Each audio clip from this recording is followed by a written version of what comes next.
For this episode, I will be rewatching all of the episodes that have been released from the Bridgerton cinematic universe, including Queen Charlotte, to refresh my memory. I know a sacrifice I only do because of you, my audience. I will try to do this episode as spoiler free as possible, and I promise you that even if you don't watch Bridgerton or if you're not thinking about watching Bridgerton, you will still get something from this episode. In this episode, we will talk about, among other things, the reasons why I love the Bridgerton cinematic universe, and also going to talk about how the British Empire is presented in the show, and also about the real Black Bridgerton, because yes, there was a real Black and POC Bridgerton in Europe that you didn't know about. Well, sort of.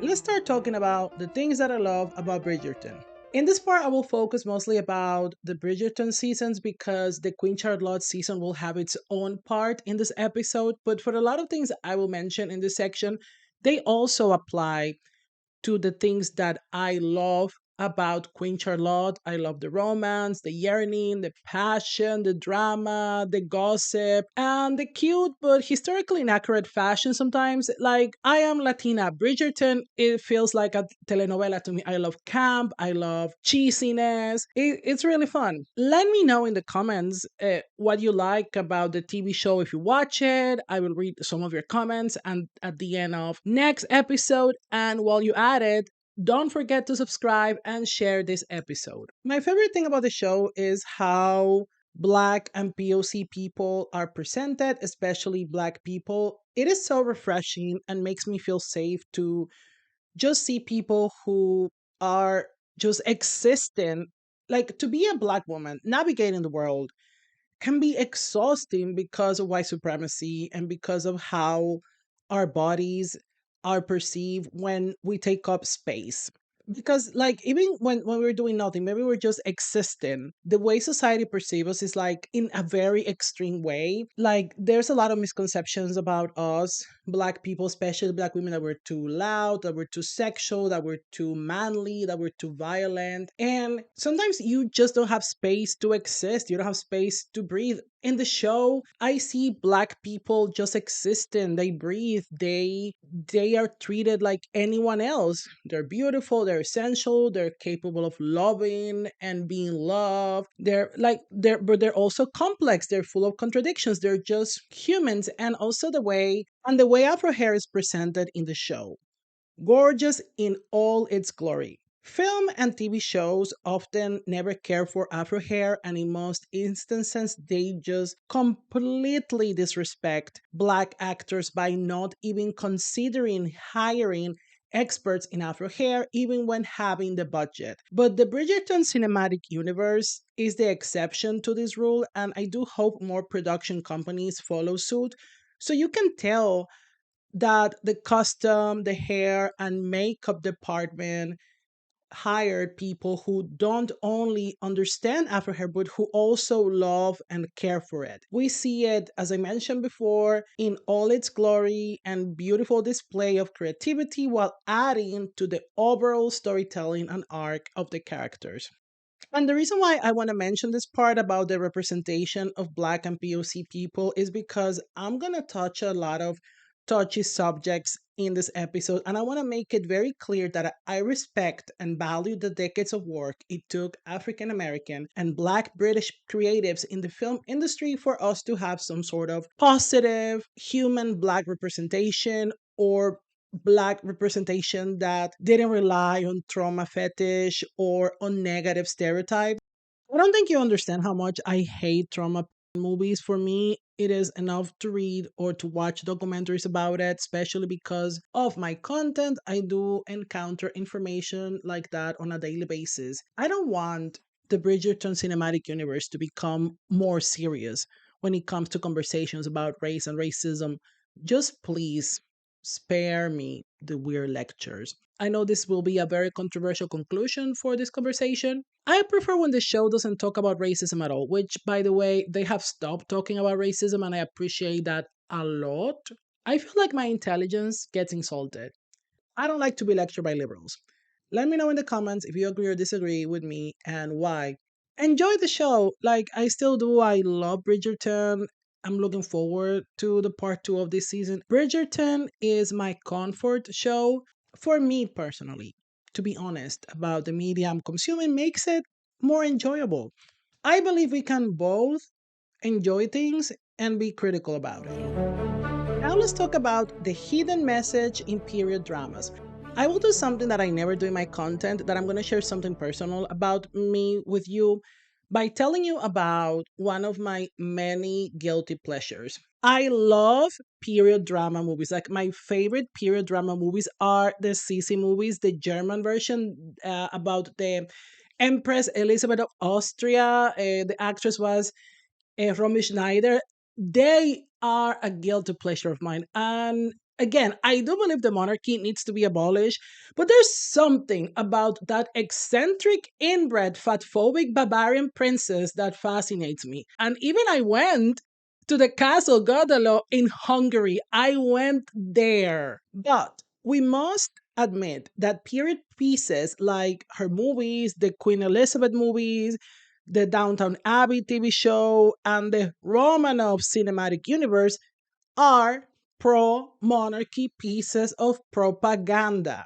I believe they were created as a way to protect the nobility class from uprising, to convince us that there's no need for us to abolish the monarchy. They are intentionally or unintentionally meant to whitewash the history and injustices of empires and the nobility at large, especially the Romanov cinematic universe. But this episode is not about it.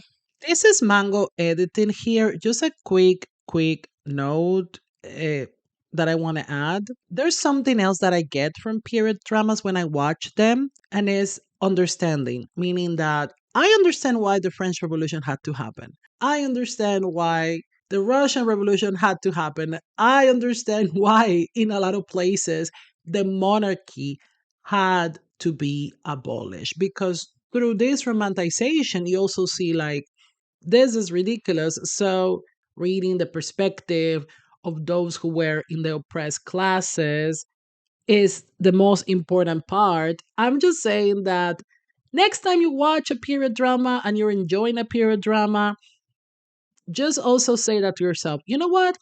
These revolutions had to happen. Well, back to the original video. I think that a lesson that European royal families have learned from the French and the Russian Revolution have been that not only that they need to give some treats to the people, that they can't just take, but also that PR is important. Anyways, this episode is not about this. Going back to talking about Bridgerton, to be honest, the latest season of Bridgerton explores the class dynamics a little more, but I don't think they will go deep into it. We'll see how it goes on part two of the Benedict and Sophie season, but I don't think they will go too far with the class analysis. And this is going to be a very controversial take. I hope they don't, because if they do that, it will destroy the entire system. It will destroy the entire Bridgerton universe. And by doing so, the logic of the show. So remember, guys, how they immediately abandon the Eloise and the printer boy plot on season two. Do you guys remember that? Yeah, I think it was on season two. Let me know in the comments. And also, please let me know in the comments the name of the printer boy. Now let's talk about Black and POC upper class in the show and equality. I think I've given the show enough credit and pointed out extensively why I enjoy the show so much. If you think I didn't, let me know in the comments, and why, which other positive things I've missed to mention about the show, even though the focus of this episode is not about how much I love Bridgerton, as you can tell by the title. The show is not meant to be historically accurate. Like, let's keep that clear. The diversity makes sense in the universe of the show if they're trying to show the image of this benevolent empire. That being said, like, diversity in the broader British society or Britain as a country actually makes sense historically, and I will talk about that later in this episode. So, this image of the benevolent British Empire is much more evident in Queen Charlotte's season, which also has its own section in this conversation that we're having right now in this video essay. This diversity makes sense because we're talking about one of the biggest empires in the modern history that ruled over almost 500 million people. The empire on which the sun never sets. An empire that was and is directly responsible for the enslavement, death, and destruction of millions of people. But I digress, I guess. Do you think Bridgerton shows a benevolent British Empire? Let me know in the comments. On season 1, it is briefly explained how Black people acquire their position as part of nobility in British society. So there was already Black and POC rich people in British society, but they weren't part of nobility because of their skin color and origin, creating a divided society among the rich classes. But all of this changed because of Queen Charlotte's marriage to the king. Lady Danbury explains to the Duke of Hastings. Okay, I need a. Okay, so Lady Danbury explains to the Duke of Hastings how love is a powerful force that conquers all, and she uses Queen Charlotte's and King George's marriage as an example of it. All beautiful so far, right? Yet she said something that I was like, because she adds how that love made the crown allow them as non white people to be part of British nobility. Whenever the show tries to give us a lesson about racism, discrimination, it feels so inorganic and out of place. I feel like the show is insulting my intelligence. And listen, I respect Lady Danbury. She's a baddie. She did what she had to do to survive. She worked hard for what she wanted. But there's a huge difference between you doing this for yourself and being honest about it than for the show to try to sell to me that you having a place at the table means some sort of liberation for Black people. That's what I get out of the fantasy. That's when I roll my eyes and feel like my intelligence is being insulted by the show. It is implied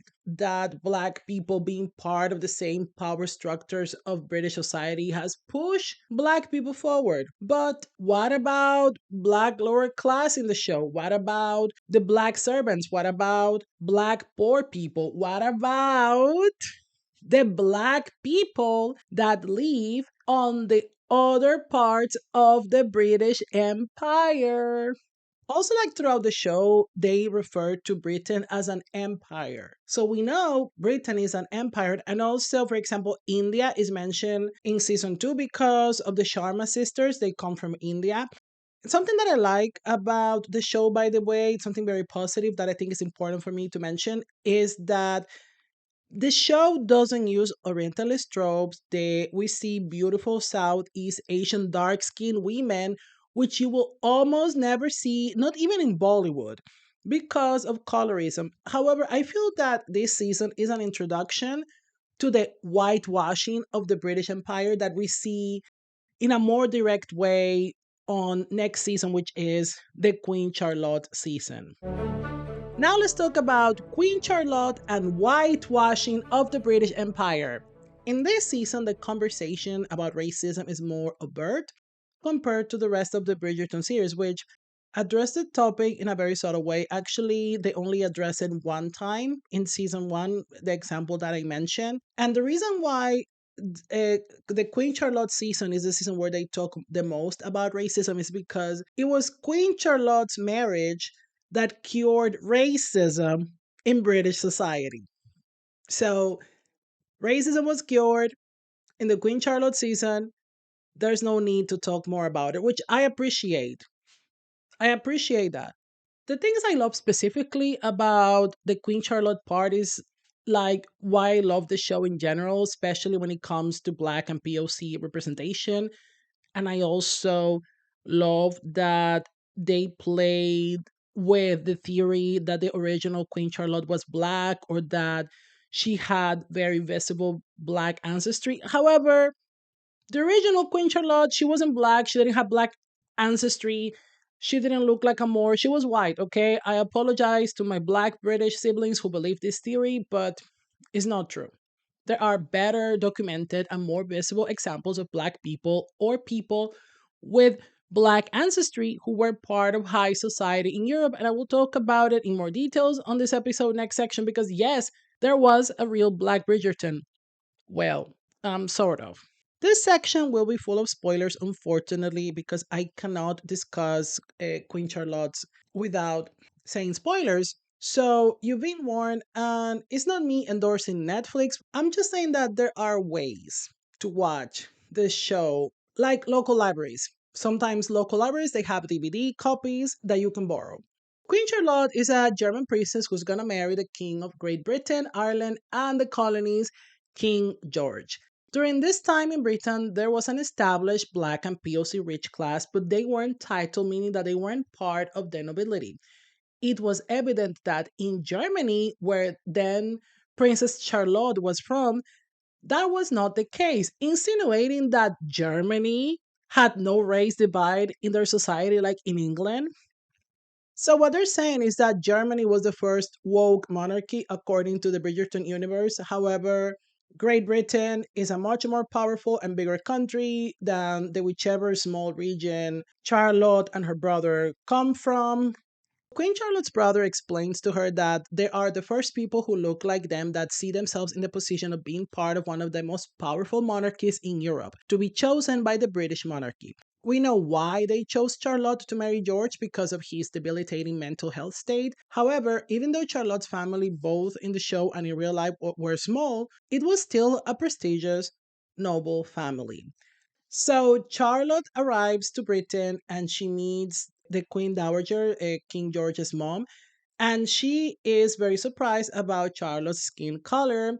She wasn't expecting her to be that brown, but it is too late, and she decides to call this okay, this is going to be like the great experiment, and that it was time to unite both societies. Like, of course, she's racist, in some instances, more overtly racist than in others, but she shows a very specific type of racism that I actually appreciate the show that they show that because when we compare Queen Dowager's racism with Lady Vivian Ledger's racism, who's the mother of Lady Violet Bridgerton, we see kind of sort of the spectrum of racism because on one side we see the Queen Dowager using Queen Charlotte and Black and POC members of society as tokens. She doesn't see them as humans or equals, but she knows that this will be to her benefit. And on the other side of the spectrum, we see Lady Vivian Ledger, who's like overtly racist. She doesn't want anything to do with non white people, she doesn't want to even see them. So they're both racist. They both aid racism in society. But outside of the show, people often tend to understand that racism is only when people behave like Lady Ledger. It is established in the Bridgerton cinematic universe that Britain is an empire that engaged in colonialism. What does that mean to the overall relationship of the different groups in the show? What does that tell us about the universe in which the show is built upon? When confronting the Queen Dowager demanding to have position as part of the nobility in British society, Lady Danbury mentions that she comes from a rich family in Sierra Leone. She explains how her family and people in her position in the global south have been loyal to the British monarchy. It is clearly implied that something that helped these Black and POC rich families in Britain to create their wealth was their commercial relationship with the empire. I was personally offended by this part because the show was trying to sell Lady Danbury's statement as standing up against racism in British society and defending the dignity of Black and POC people. I can't help to think about how these people acquire their fortunes, because even though the show is not historically accurate, nor it means to be, the show does mention that colonialism exists, not only in the Americas. So you have to accept that the show explains colonialism as just a benevolent, protective, commercial relationship, which is offensive and insulting, which is the way that a lot of people see colonialism, or reckon with the fact that it was a horrible as it was in reality. In both cases, the message is simple. Liberation is not about questioning the system of oppression, but to try to have a place at the table. The current standing of Black and POC people in British society at the time of the Bridgerton seasons, meaning being able to become part of the nobility class, was given to them by a benevolent, paternalistic, kind colonizer due to the circumstances of King George's health and marriage. And I can't help to ask myself, why this message? They could have just skipped this altogether, talk about xenophobia, talk about other things. It's not because about historical accuracy, because the show isn't at all. So they didn't have to show this. This season was about the story of an intense love connected with one of the side plots, which was the problem of the succession of the throne to the British Empire, and to keep alive the bloodline of Queen Charlotte and King George, created by their love and breaking barriers in society. All of this for then giving the world Queen Victoria. Queen Charlotte's last episode reveals that the mother of future Queen Victoria, married to one of Queen Charlotte's children, is pregnant. And they're certain that it will be a healthy baby girl. And Queen Charlotte adds, and a strong queen is what this country needs. This is how we know the show wanted us to know that this future baby will be Queen Victoria. They didn't need to add this information, because how would they know that this not very visible pregnancy will produce a girl? Especially back in them days. Like, there was no reason for them to include this. And let me tell you something, like the way I roll my eyes at the audacity of the show for implying that one of the most brutal imperialists of modern history is direct descendant of a black woman as some sort of anti-racist triumph. Like, sorry. Are you telling me that this big, intense love story about unconditional love that changed British society to its core, making it more welcoming to people who are not white, was about giving us Queen Victoria, that a love that was supposed to be so pure, that managed to cure racism in British society, gave us one of the most brutal empires in modern history. Queen Victoria is a figure that gets whitewashed constantly, like almost 100% of the history of the British Empire. What we know about her is that she loved her husband, that she was devoted to her husband and family, that she had a lot of children, that she was a short woman. She's often shown as this benevolent, beloved monarch, the mother of Great Britain.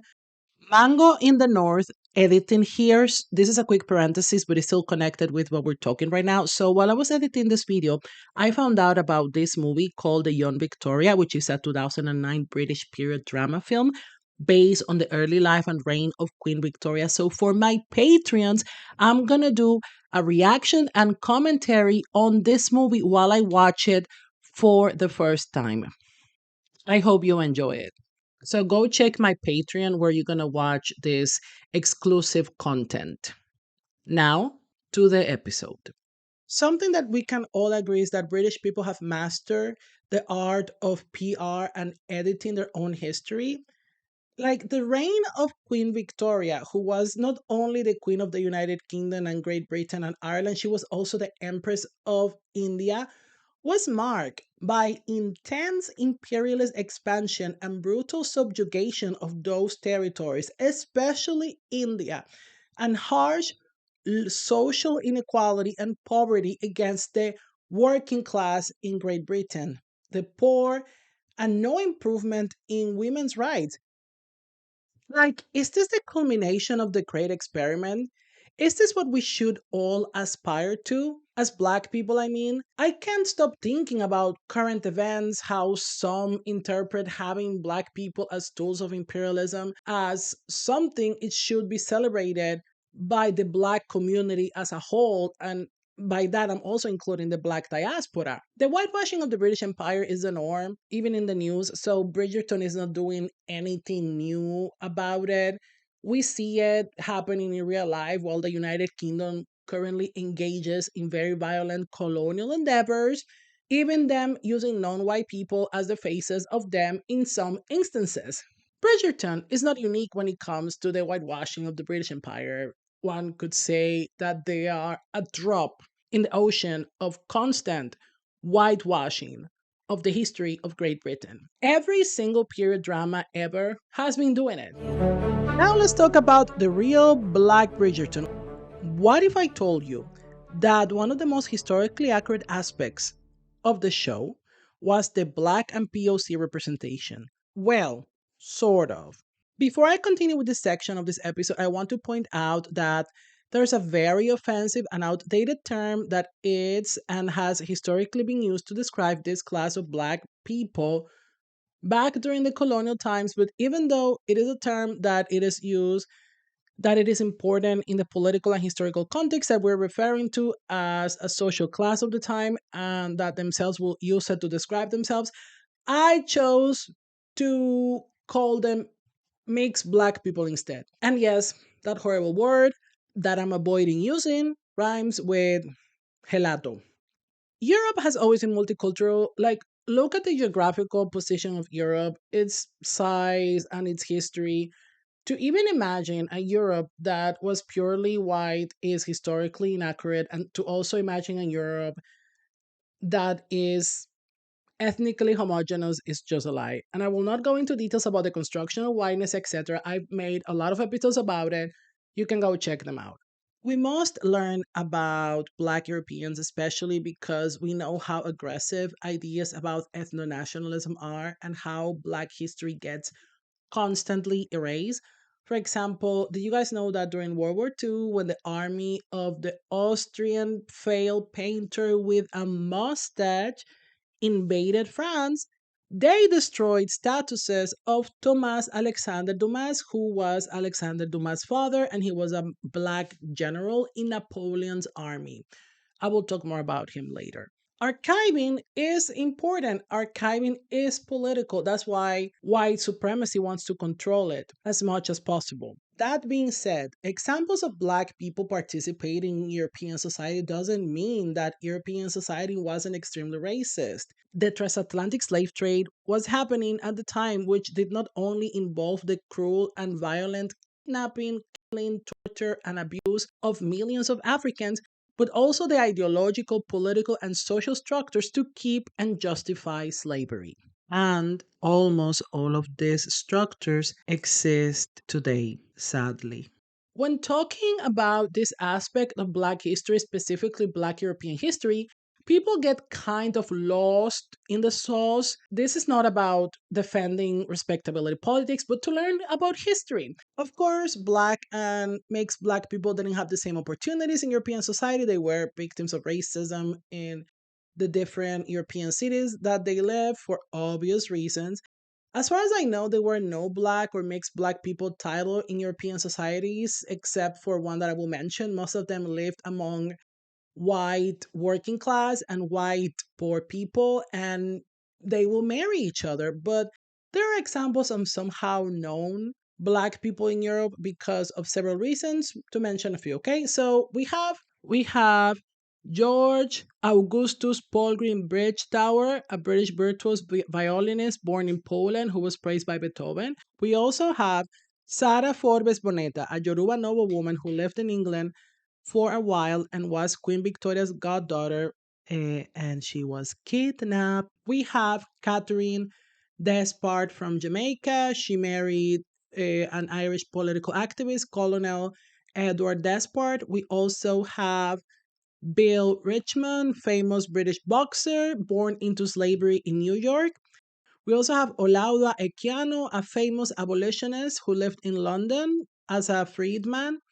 We also have Anton Wilhelm Amo, who was a Nzema philosopher who became a professor at the universities of Halle and Jena in Germany after studying there. Also, we have Alessandro de' Medici. He was the Duke of Penne and the first Duke of the Florentine Republic. He was nicknamed Il Moro because of his dark complexion. We also have Juan Latino, a Spanish professor and writer of Ethiopian origin at the University of Granada after having come to Spain as an enslaved man and eventually gaining his freedom.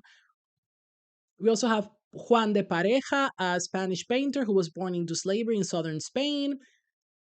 We also have the British gentlewoman Dido Elizabeth Bell, who was born into slavery as the illegitimate daughter of a titled British noble Navy officer, Sir John Lindsay. This tells you everything you need to know about the power relationship between Dido's mother, an enslaved African teenager, and an adult Sir John Lindsay, who impregnated her. I want to point this out because this is often romanticized in history when talking about the children of enslaved women and white people who owned them. To be claimed by their white fathers wasn't the common experience of black mixed people, and their very traumatic experiences either staying in the colonies with their black mothers or being taken to Europe by their white parents aren't often discussed. But if you know anyone who has addressed this topic, please let me know in the comments. Like Dido, there were thousands of mixed black people living in Europe, especially in France. And this is without counting the countless black people who live in Europe as court servants. Like, for example, we have Gustav Badin in Sweden, who was so prominent in Swedish court that he managed to have a portrait of himself, which was super weird back then. And later in life, he married a Swedish woman.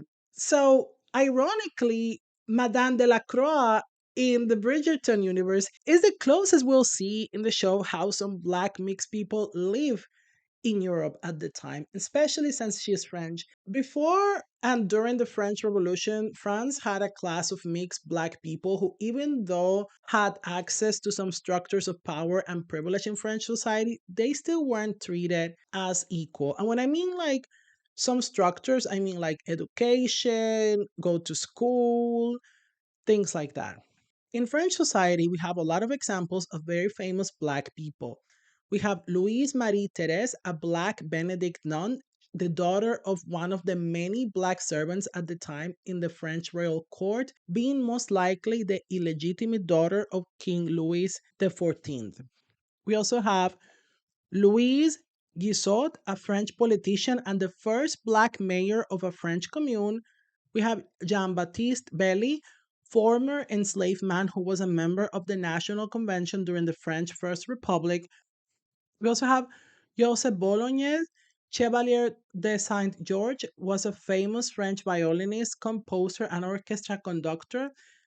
The most famous one is Alexandre Dumas, one of the most important authors in the history of France. His father was also a famous black Frenchman, Thomas Alexander Dumas, who was a French army officer who served in the French Revolution Wars, the son of Marie Cesette Dumas, an enslaved black woman in the colony of Saint Domingue, today Haiti, and a French nobleman, Marquis Alexandre Antin David de la Pailleterie. France was a big empire that actively participated in the transatlantic slave trade. One of its main colonies was the colony of Saint Domingue, which is nowadays the Republic of Haiti. It is well documented that mixed black people from the colony of Saint Domingue will be sent to France to be educated, some coming back to the colony, others staying in France. Those who came back to the colony expected to be treated as French subjects, and they started to create this class of mixed black people. In colonial society, due to the growing population of mixed black people, they started to create laws limiting the access to certain property, civil rights, and social spaces depending on how many parts black they were as a form of control. Some mixed black people tried to go to French politicians to demand to be treated as equals and to be treated as another French subject, but they were always ignored. The French Revolution didn't improve their conditions either, especially because the white French bourgeoisie understood that slavery was important for the survival of France and to recognize themselves as equals to mixed black people that would help dismantle slavery, even when some rich mixed black people owned slaves. This is an extremely summarized version of the race relations in France and the colony of Saint Domingue before, during, and after the French Revolution. I will not get into details about Haitian French society or the Haitian Revolution. If you're interested, I strongly recommend you to read the book The Black Jacobins. This book explains it really, really, really well. I understand and sympathize with the complexities that it was navigating the world as a Black French person. For some of us, our existences get politicized, so we see ourselves in no other position than to engage with those questions. Maybe they just wanted to have normal lives. Maybe they just saw themselves as French first. Maybe they were embarrassed of their heritage. The point is that we've been trying the whole black people at the table thing for hundreds of years, but it doesn't work. They wanted to be treated as French people. They were asking for a place at the table. But the problem was the table itself. We can have some grace without abandoning the hard questions. What I'm saying is that don't romanticize historical figures or assign them ideas they didn't have. Do you think that black people from Sierra Leone, where Lady Danbury is originally from, felt liberated because there were black nobles and black monarchs in Europe? Because since the show mentions that Britain was indeed an empire, I'm assuming that their relationship with those territories didn't involve self determination and agency for those territories, if you know what I mean. Do you think that the black people who were being brutally enslaved in the colony of Saint Domingue felt liberated when they learned about the small but thriving black mixed community? Do you think that black enslaved people who were fighting against Napoleon to keep their freedom felt liberated because the French army had black generals? What liberated black people at the end? Was it representation in high places in both French and colonial society, or the anti slavery, anti racist struggle and organizing that ended up with the Haitian Revolution, which gave us the first black republic in the world, the first real decolonial republic in the world? They dare to dream a better world where it wasn't enough just to share the spoils of imperialism, racism, and colonialism, but a world where black people can be free and thrive. But the world hasn't forgiven Haiti for it. I guess that's why I like Wakanda so much in Black Panther, removing the whole neoliberal message, of course, because that's the closest to how I imagine Haiti and the world if black people were just left alone. And that's a form of black beauty that I think the Bridgerton universe will never be able to present because it is limited by neoliberalism and imperialism. Thank you so much for watching. Don't forget to subscribe and share exclusive content on my Patreon, including bloopers. Thank you for watching. Don't forget to follow me on social media. I'm very active on Instagram and TikTok and Threads. And see you next time. Bye.